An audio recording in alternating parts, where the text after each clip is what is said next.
चालक नंबर सगळं टाकून ते पहिले इथं पुन्हा तुमचं पूर्ण लावल्या तिथं खाली मोबाईल नंबर लिहा तुमचा पत्ता लिहा सगळा मी पुढे जेव्हा पाठीमागे गेलेला आहे वर जात नाही तर खाली अलीकडे सोडलं तरी चालू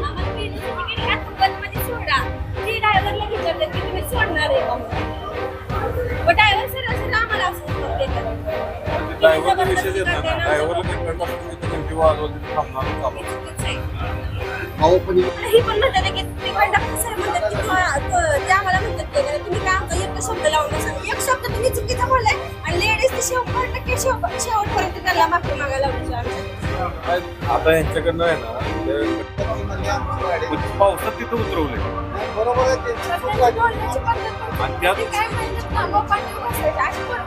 नाही ते गाडीची तक्रार घ्या आणि त्या गाडीवर कोण कंडक्टर आणि ड्रायव्हर आहेत त्यांचं नावं द्या त्यांचं पोलीस स्टेशनला मी कंप्लीट देतो. ओके. तर या ठिकाणी आज पाऊस पडतोय आणि लाडकी बहीण म्हणून देखील मुख्यमंत्री असतील उपमुख्यमंत्री असतील दोन उपमुख्यमंत्री मुख्यमंत्री हे लोक लाडकी बहिणींसाठी बरेच एसटी प्रवास मोफत केलेला आहे. परंतु या ठिकाणी बघायला गेलं तर तुंगत पंढरपूरला जाणारी ज्या महिला आहेत त्या महिलांना या ठिकाणी ते काय प्रॉब्लेम आला त्यांच्याशी आपण जातो काय काय विषय आला नेमका? आम्ही पण पंढरपूरच्या स्टँडला आलो होतो. आम्हाला म्हणले कोल्हापूरच्या बसमध्ये बसा. आम्ही बसल्याच्या नंतर आम्हाला तुंगाचा स्टॉप घेत नाही म्हणले आणि आम्हाला अंबाबाईच्या पटांगणामध्ये निम्म्यामध्ये सोडून गेले आणि आम्ही जरा बोलल्याच्या नंतर आम्हाला म्हणतात तुम्ही बसत आमच्या बोखंडीवर बसताय का? ही बोलण्याची पद्धत आहे का कंडक्टरशी? सोलापूरला जाते धाराशिवला जाते मोहोळ घेते पेनूर घेते मग तुंगाचा स्टॉप का घेत नाही ती? आम्ही एवढं पण म्हणलं की त्यांना आम्हाला पेनूरचं तिकीट काढा आम्हाला उतरावं तर उतरवत नाही म्हणले. ड्रायव्हरला सरळ सरळ विचारतात की का नाही ड्रायव्हरला सरळ सरळ विचारतात की का नाही तुम्ही तुंगत स्टँडला सोडणार आहे का? आम्ही सांगितलं की आम्हाला ब्रिजच्या खाली उतरवलं तरी चालेल पण नाही ड्रायव्हरला सरळ सरळ विचारतात का तुम्ही उतरवणार? ड्रायव्हर आम्हाला हा प्रश्न तिकडून येतोय ड्रायव्हरचा की आम्हाला तुम्ही जबरदस्ती करा आम्ही तुम्ही आमच्या जबरदस्ती बोखंडी बसा. हा लेडीजला प्रश्न विचारायची त्यांची गरज नाहीये. आणि पहिली गोष्ट म्हणजे लेडीज साठीच ही बस आहे तर लेडीजला प्रत्येक ठिकाणी संध्याकाळी त्यांनी उतरवलं पाहिजे आमची ही अपेक्षा आहेत. आणि मेन गोष्ट म्हणजे तुंगतला उतरवलं पाहिजे. दुसरी गोष्ट म्हणजे की का ना आम्हाला जर आमच्याकडे सुट्टे पैसे असले तर आम्हाला बसमध्ये बसा म्हणून अशी तक्रार करतात. नाही ऑनलाईन शक्यतो चालतंय नाही चालत ह्याचं काय आम्ही सांगू शकत नाही पण आम्हाला जर सुट्टे पैसे असेल तरच गाडीत बसा म्हणून आग्रह करतात. तुम्हाला मोफत आहे एसटी मोफाचं काय माहिती नाही पण आता तर आम्ही हाफ तिकीट देतात आम्हाला पण हाफ तिकीट मध्ये सुद्धा आम्हाला सुट्टे पैसे असेल तर बसा म्हणतात आणि आता आमच्याकडे सुट्टे पैसे होते आमच्या पर्स मध्ये पण आहेत पण त्यांनी आम्हाला अंबाबाई पटंगणातच उतरले आमच्याशी वाद घातले आणि दुसरे इष्टीतले जेंट्स लोक म्हणतात की का तुम्ही जबरदस्ती करताय. आम्ही जबरदस्ती करणार कारण ही सगळ्या बस आमच्यासाठीच येत्या.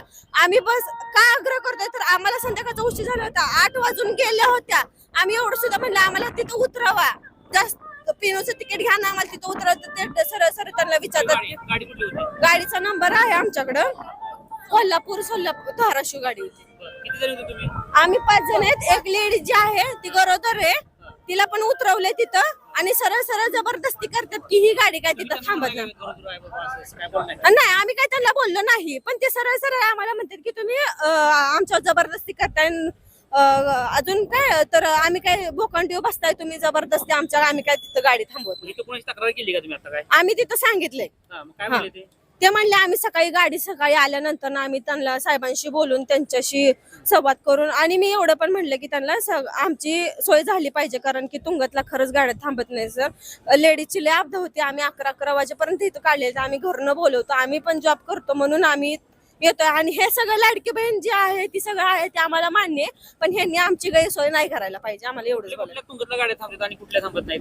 अकलूज गाडी थांबते कोल्हापूर पण बाकीचे थांबत नाही आणि सगळ्या गाड्यांना स्टॉप आहे तुंगतचा पण ती थांबत नाही. एका इष्टीनं आम्हाला खाली उतरवली सुट्टे पैसे नाहीत म्हणून. ही पोरगी गौरवदार आहे हा आणि त्या सरला बी म्हणला कंडक्टर आमची पोरगी गौरवदार आहे सोडा जेंट्स असो किंवा लेडीज असो कंडक्टर बसमध्ये चढूच देत नाहीत आणि तुंगतला तर नाहीच नाही बोलतात. तुंगतची बस म्हणल्यावर अधून मधून उतरवतात, नाहीतर इथून तर उतरवतात. ते पण नीट पण बोलत नाही, बेइज्जती करून उतरवतात.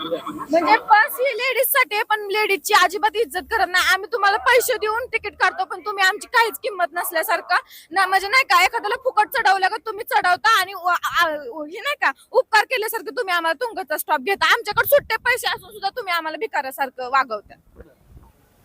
तर मुख्यमंत्र्यांना एवढंच म्हणणं आहे, ज्या लाडक्या बहिणीसाठी तुम्ही सगळ्या गोष्टी करतात मान्य आहे, परंतु असा ह्या मोठा प्रॉब्लेम तुंगतचा आहे आणि या तुंगतला काही बसेस थांबत नाही. तुंगतला खाली बोगदा झाल्यामुळं वर बसेस येत नसल्यामुळं शाळकरी मुलं असतील किंवा इतर महिला असतील, कामगार येणारे असतील, अशांना प्रॉब्लेम येतो. परंतु जर बस थांबत नसेल तर महिलांना इथंच त्यांनी सांगितलं पाहिजे की आमची बस इथे थांबत नाही. जर इमर्जन्सी जर संध्याकाळची वेळ असेल तर कृपया या महामंडळाने महिलांना वर सोडलं पाहिजे. कारण की एसटी जर तुंगतवरून जात नसेल तर ठीक आहे की बाबा त्यांना तिथं उतरवलं पाहिजे होतं. परंतु या अशा ठिकाणी रात्री कमीत कमी 8:30 ते 9 वाजता जर ती एसटी त्या ठिकाणी महिलांना उतरवत असेल आणि ह्या ठिकाणी बघायला गेलं तर एक महिला म्हणजे अशी ते दवाखान्यासाठी आली होती आणि दवाखान्यातून घरी जात असताना देखील या ठिकाणी त्यांना उतरण्यात आले. तर लवकरात लवकर ह्याच्यावरती कारवाई झाली पाहिजे आणि जो कुणी यांना अपशब्द महिलांना वापरलेला आहे त्याच्यावरती कारवाई होणं फार महत्वाची गोष्ट आहे असं वाटतं. आणि इथलं जे आगार प्रमुख आहे या आगार प्रमुखनी याच्यावरती तातडीने लक्ष दिलं पाहिजे. तुम्ही जावा. तर पाऊस येतोय, या महिलांनी जायचं कुठं मला सांगा. एवढ्या पावसामध्ये कुठं जाणार आहेत, तुंगतला काय करणार आहेत मला सांगा, कशा पोहोचणार आहेत लक्षात ठेवा. हे पाऊस आला या ठिकाणी आम्ही थांबतोय.